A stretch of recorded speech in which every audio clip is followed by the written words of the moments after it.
on PBC Face to Face. I am the real deal. I'm a true fighter. A war of words between two unbeatens. He's just calling my name out, looking for some publicity. When he said it the second time, my manager was like, Mikey Garcia's adamant about fighting you, so I took the fight. A declaration made by the challenger. I saw Errol Spence about a year and a half ago. I told my brother, you know what? I'm going to fight that guy. I have what it takes to beat Spence. All to crown the pound-for-pound king. I'm here to prove everybody that they still haven't seen the best out of Mikey Garcia. And this is the fight I believe will be one of those to remember. But before Errol Spence Jr. and Mikey Garcia go toe-to-toe, they'll first go face to face.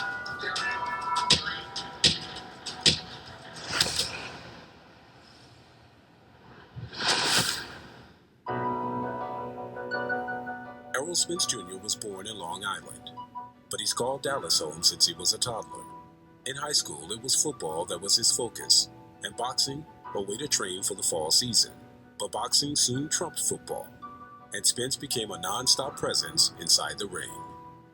I started beating the best guys that was in the boxing gym, and I won my first little amateur tournament, and beat like the best guy in my weight class in Texas. So then I started researching guys who went to the Olympics like Muhammad Ali, Floyd Mayweather, just a lot of the top guys in the division like Roy Jones, who was one of my favorite fighters at that time.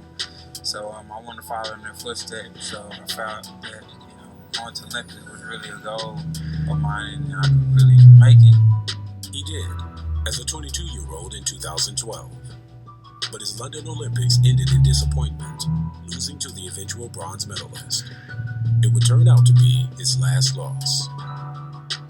5 months later, he turned pro. 4.5 years after that, the man nicknamed The Truth got his first title shot. It came in the country where he last lost, England. Didn't really just think of myself as a border fighter until a lot of people on social media started calling me the boogeyman, and basically I couldn't get those big name fights. I had to wait that 9 months to fight Kell Brook for my first title fight, and it paid off. The truth hurts, as Errol Spence Jr. becomes IBF welterweight champion. I proved a lot to the public and to all the boxing fans to go to another man's hometown in front of 30,000 fans and show true grit and fight in foreign territory against a champion like Kell Brook. Since beating Kell Brook, Spence has successfully defended his IBF World Welterweight title twice. First, against the more experienced Lamont Peterson. And the fight is over. And then last summer against an unbeaten Carlos Ocampo. One-round knockout for Errol Spence Jr. Now he faces his second straight undefeated fighter, Mikey Garcia, who's moving up in weight to fight the southpaw Spence. I feel like it's a win-win for him all across the board. If I knock him out in the first round, they're going to say he's too small. Even if, I just beat him up throughout the whole fight, they're going to say he has a lot of heart for a little guy just to come up and face a big guy. So I definitely have more to lose. But be fighting at the Cowboy Stadium in my hometown, pay-per-view this early in my career. And it's a great moment for me to shine.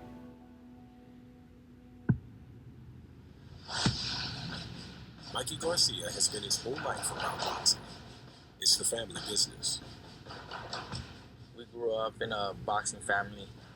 My dad would take me to the gym once in a while after school. I would just go because I had nothing else to do at home. My oldest brother, Danny, boxed professionally. My brother, Robert, was still in the amateurs when I was a young kid, and my dad was the trainer. But I never saw myself as a fighter or a future fighter. I thought that was just something my brothers did, and I just kind of fell into it because it's in the family.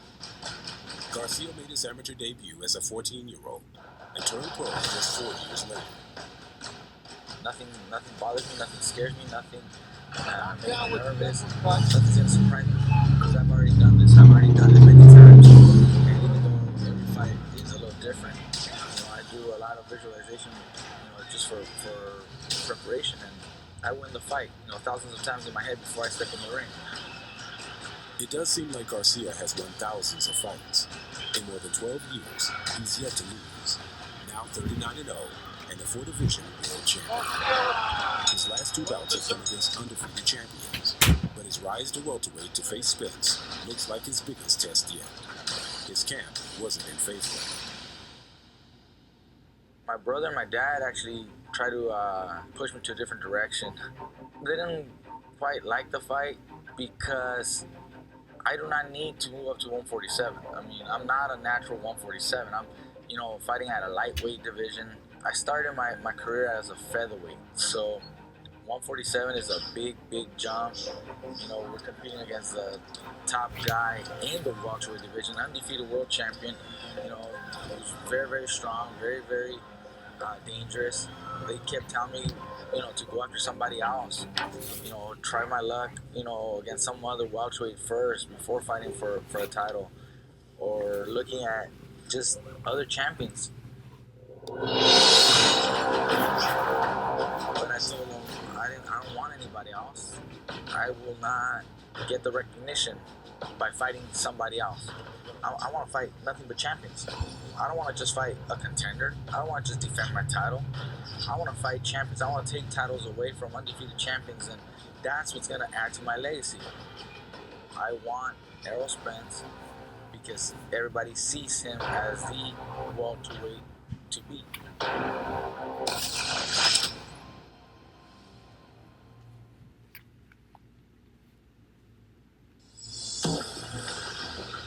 For the last few years, Errol Spence Jr. has been one of the most feared fighters in the welterweight division. So much so that at times he's had trouble finding an opponent. But 18 months ago, during Spence's IBF title defense against Lamont Peterson, then lightweight Mikey Garcia conceived of a plan to persuade everyone in his corner that he could take on the undefeated Spence. Everybody thought I would be just, speaking, just, talking just because I wanted to throw a name out there. But I was serious. I was always serious. Errol Spence is that person right now.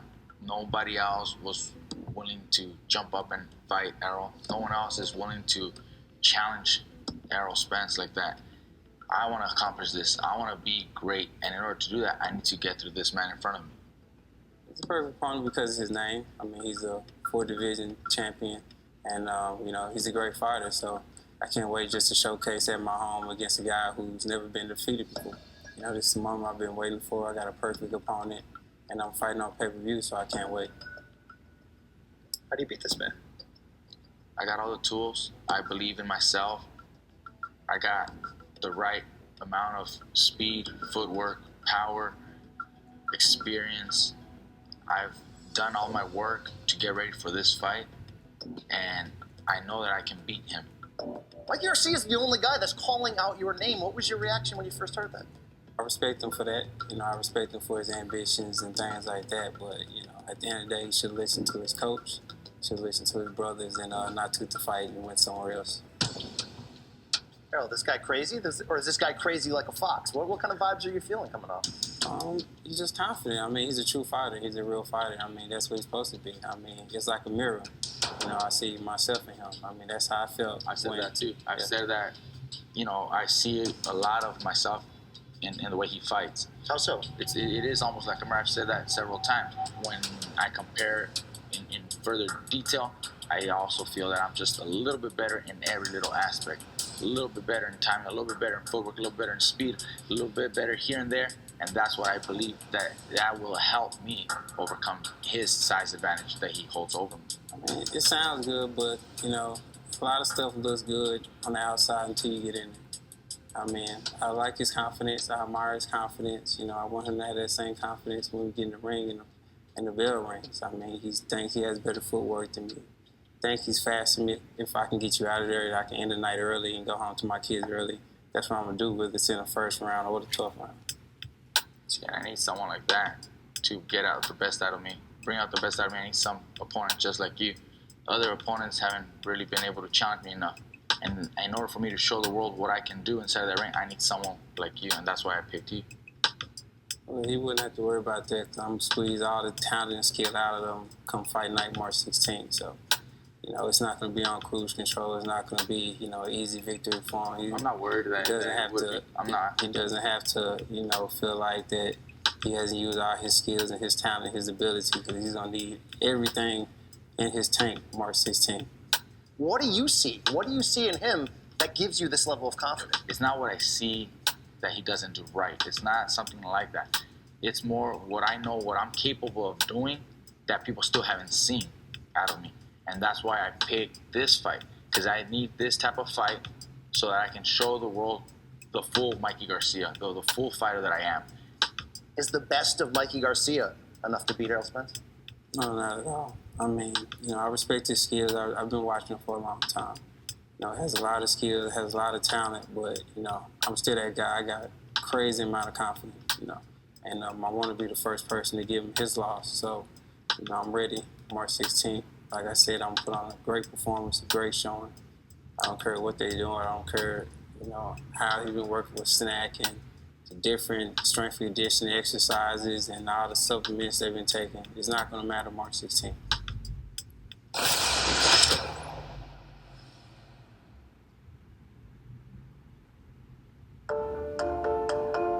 Mikey Garcia has been dominant at 126, 130, and 135, and even won a title at 140. But his March 16th fight against title holder Errol Spence Jr. will take place at 147 pounds. It'll be the first time in his career that he's entered a title bout as an underdog. Spence, on the other hand, can cement his legacy as the next great welterweight.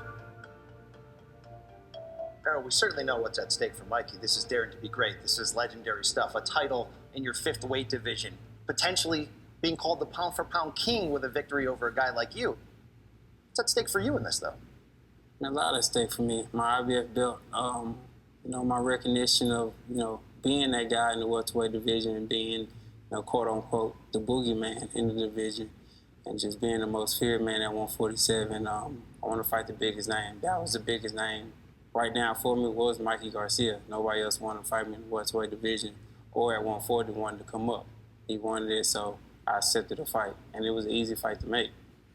We are both undefeated champions. You hardly see that in boxing right now. He could have picked someone else. I could have picked someone else. And we could have both been fighting separate guys, contenders. But that's not what he wants. That's not what I want. I want the biggest challenge, just like he wants the biggest challenge. I want the biggest fight so that I can catapult me to the next stage. And he wants the same thing. Like I said, that's just a recipe for a great fight. Does he want it more than you do? Definitely not. I mean, once they get in the ring, in the bell ring, they start getting hit, they start getting punished, the looks change. All the strength conditioning workouts and things like that, I've never seen a chin get strong.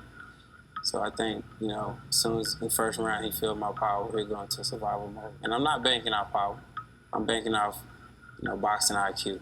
I'm ready for anything he brings to the table. This is like a game of chess. If he make a move, it's up to me to make a better move. And I know they think I'm looking over Mikey Garcia, but I'm definitely not. I know I'm a better fighter, and that's what's going to separate us. At the end of the night, I'm winning the fight. On fight night, March 16th, he's going to realize that it's not as easy as he thought. Oh, it's an easy night. No, it's not. It's not going to be an easy night for you. If not, it's going to be probably the best night that you've ever had when it comes to fighting the best fighter. It's going to be one of those big, great fights that you ever have. And you're going to realize that, damn, this kid wasn't just what I thought. I don't ever assume nothing. Like, we train for, the best opponent. We train for a guy. I'm not just doing it and walk through him. I don't know if they think I'm a Antonio Margarito or, some fighter. They just come be a short night. It could be a short night because I'm 24-0 with 21 knockouts. It could be a short night. If I catch you on the chin, it could be a short night. I could catch you too. It could happen. I'm gonna come right back. I know it could happen. Come right back. I know it could happen. And I'm gonna come right back. Like, it could be a short night if I catch him on the chin, or if I catch him on the great punch on the sweet spot. Yeah. You were saying it was gonna be a short night. Yeah, it could be a short night. I'm 24-0, 21 night. It could be a short night. It could be a short night. You're right. Yeah. If I catch you, now you're changing. If I catch you, you're changing your words. If I catch you, I'll put you out. It was gonna be a short night. If I catch you on Sparky. You're saying if. If I catch you on Sparky. And I will. Let's see if you catch me. Who doesn't catch you? No. You don't get caught? No. Salito caught you. No. With what? So I'm not fast as Salito. You didn't drop me. Salito always get dropped. What are you talking about? What's his record? He always get dropped. How many times Slido been dropped in his career? He dropped me. How many times Slido been dropped in his career? And he was the best in the featherweight at that moment. How many times he been dropped in his career? Yeah, you dropped him 4 times. Okay, many times. So what's new about that? What's new about him getting dropped? You said he caught me. You dropped me. You dropped me. He caught me with the headbutt. You dropped me. He caught me with the headbutt. I promise you, if I catch you on the sparking. No one's questioning his heart. No one's questioning his skill. But does he have the chin and power to compete with you at 47? I don't know. We'll see when the bell rings. I mean, in my head when I'm training for a fight, of course, I psych myself out and say, yes, he does have the power and the chin to, take what I have, so I won't under-prepare. But we'll see in the first round, can he take my shot? I'm prepared to do whatever it takes to win this fight. And when it comes on fight night on March 16th, inside that ring, I will be ready to do whatever it takes. Whether that means we go 12 rounds, whether that means it's a short night, if I have to fight on the inside, if I have to try to push him back, if I have to, be faster and be quick on my feet, whatever it takes to win this fight, I will be ready for it.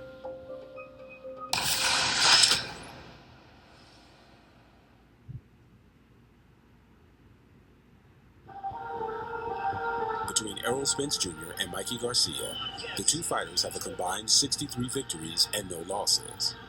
And so on March 16th, when the two will meet at Cowboy Stadium, it'll be a collision of two champions who don't know what it's like to lose. All right, Errol, we talked about heart, talked about experience, but he said it. It's going to come down to the skills. What skills do you have when you match up against Mikey that will make you victorious on March 16th? I have all the skills. I don't think, like he said, he has 39 fights, so if nobody brung out, he has different skills and different talent that people still waiting to see, and I'm waiting to see that too. I have the skills. I think I have great footwork. I have great speed, great power. Have I needed to use my speed in any of my fights? No. Have I needed to use my footwork in any of my fights? No. Like he said, hopefully he can bring out the best in me where I have to use angles and use my speed and use different movements. I have all that. I feel like I'm faster than him, I'm quicker than him, and I think better than him. So we'll see come fight night. You have a response? Well, he has the same thing that I said, He has, it's like a mirror. Okay, if it's like a mirror, it's like then a mirror. How do you beat this guy? I just see that I'm a little bit better in everything. Whether it's, like I said, the footwork or the timing, the speed, whatever it may be, I'm going to be a little bit better than he is. That's what makes this fight such a great fight. But I know that I'm a better fighter overall. All right, I'll throw it out there. Who's got the speed advantage in this one? Me. Who's got the power advantage? Me. Defense? Me. Technique? Me. Heart? Me. I have everything. Sounds like it's one-sided on this table. I have everything. I have all the abilities to beat Mikey Garcia. When it comes down to grit, I have the grit too. When the speed fails, when the power fails, when the talent fails, when the boxing IQ fails, I have the grit. Yeah, When it's time to go into that mode, I have the grit. When it's time to be killed, I got that grit. I let him answer to go that. get him. That's the mindset that he has to have. I could say the same thing, but I'm gonna let my boxing do the talking on March 16th. He said he's gonna let his boxing do the talking, but every interview they do number of interviews, and they do nothing but a lot of talking. He's always on interview on every setback and all these. Oh, I'm gonna do this, or I'm gonna do that, or he doesn't do this right, he doesn't do that right. I'm always watching. What I tell you, I'm always watching. Look, I'm always watching. If media comes to me and asks me questions, I'm gonna answer. I'm always watching. Like I said, I always expect the unexpected. I'm always watching. I'm always looking. I'm always trying to find different things. He's watching Why you. wouldn't I? He's listening. Why wouldn't I? What is something he said that's gotten under your skin on the build to this? I ain't trash talking. I ain't saying, mean things or bad things about any of my opponents or you. But I'm gonna give them an answer, and I'm gonna give them the honest answer that I believe I'm a better fighter than you are, and I'm gonna keep saying that. And March 16th, like I said, my fist and my boxing will do that. You keep saying that, but you just said you weren't gonna talk to him, or you're gonna let me do the talking. Right now, what I'm telling you is, you keep that same energy that you had when I'm not around you and I'm not present. Keep that same energy that you had when you do those interviews when I'm not around. I'm a better fighter overall with better timing, better skills, better footwork. All these things I've said in interviews, and I'm telling you the same thing. That's how I feel. That's what I see. Can't wait, March 16th. If you win this fight, are you the best fighter in the world? I feel like I'm the best fighter in the world now. That's just my mentality overall. I'm the best fighter in the world. And it's not if I beat him, it's how I beat him. I got to, put on a great performance to be considered one of the best, I feel like. How does this fight end? In different ways, but for me, I'm seeing, first of all, this is my hometown crowd. I mean, this is a dream come true for me just to fight at the Cowboy Stadium, fighting in my hometown with my hometown fans and family and everyone's in the crowd. But, they can't fight for us. I'm a big name in the sport, and I feel like, this is not the ceiling for me. And once I beat him, I will become, that mega star, especially with the performance that I have in my mind that I'm going to give and I'm going to put out, March 16th. I like the confidence. I know he sees himself as a great fighter. I know he sees himself as a better fighter. And that's what I want. I don't want to have an easy night against someone that goes down and takes a knee. Because that doesn't excite me. That doesn't do anything for my legacy. That is not going to help my legacy. And I want this kind of fighter. I want this exact fighter so that he can get the best out of me as well. That's what I get from all this. I like this. Final prediction. I won this fight. It don't matter how, but I won this fight. It's a nice old school fight. Can't wait, fellas. 2 unbeatens, 2 of the best in the world. Saturday, March 16th, AT&T Stadium, Arlington, Texas, and live on